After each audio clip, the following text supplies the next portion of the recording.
And so we had a child that fell asleep on the bus, and we had to wait until the bus ran its route before we found the child. So certainly as a principal, I would not have walked out before the whole thing was settled, so I apologize to you.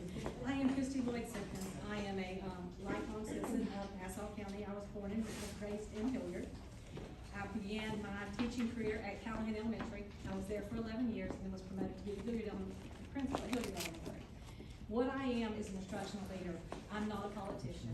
When I went to Hilliard, probably some of you have heard me tell the story, when the grading became, Hilliard Elementary was a C.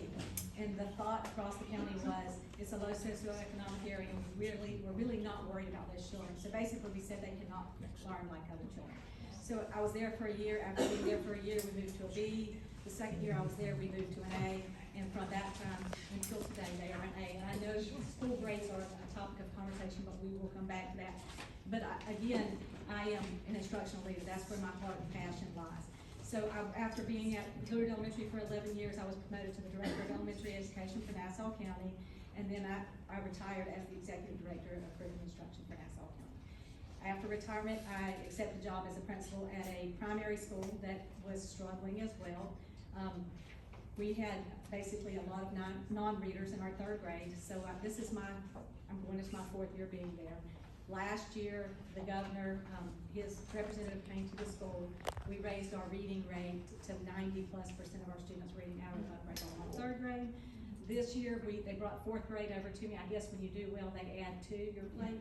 So they transferred fourth grade from the middle school to the elementary school, and fourth grade did not perform well when they were at the middle school. This year, when our scores came back, we were the second highest district in the state of Folkestone. So I just want to give you a little teeny background on what I am. I'm an instructional leader. And I believe the way you become an instructional leader is by building relationships with people and by setting a bar and then providing everything they need, from the emotional support to the materials and items that they need. So for me, after talking with parents, concerned citizens, and Jack on a few occasions, my key issues include retention and morale of Nassau County faculty, staff, and administrators. So that was one of your questions.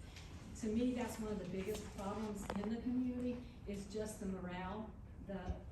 We're scared from the top down.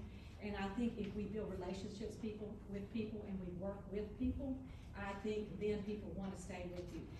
I had very little turnover this year. Last year we had 13 new because again, 7 came with fourth grade when they brought it in.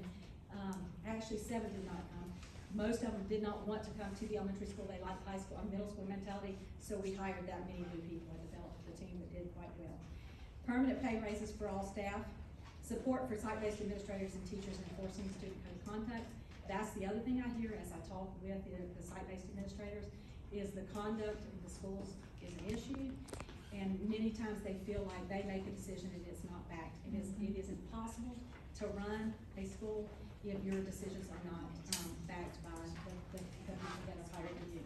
And I understand there'll be times when the two of you have to talk about things and you kind of have to negotiate or talk about where you stand. I don't have a problem with that at all.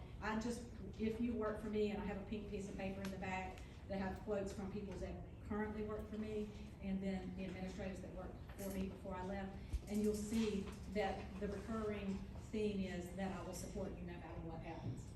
Continuing to expand initiatives and programs to meet the diverse needs of our students, and I'll stick around to answer the rest of these questions. I apologize again, I'm Kristi Simpkins, District 4. Thank you.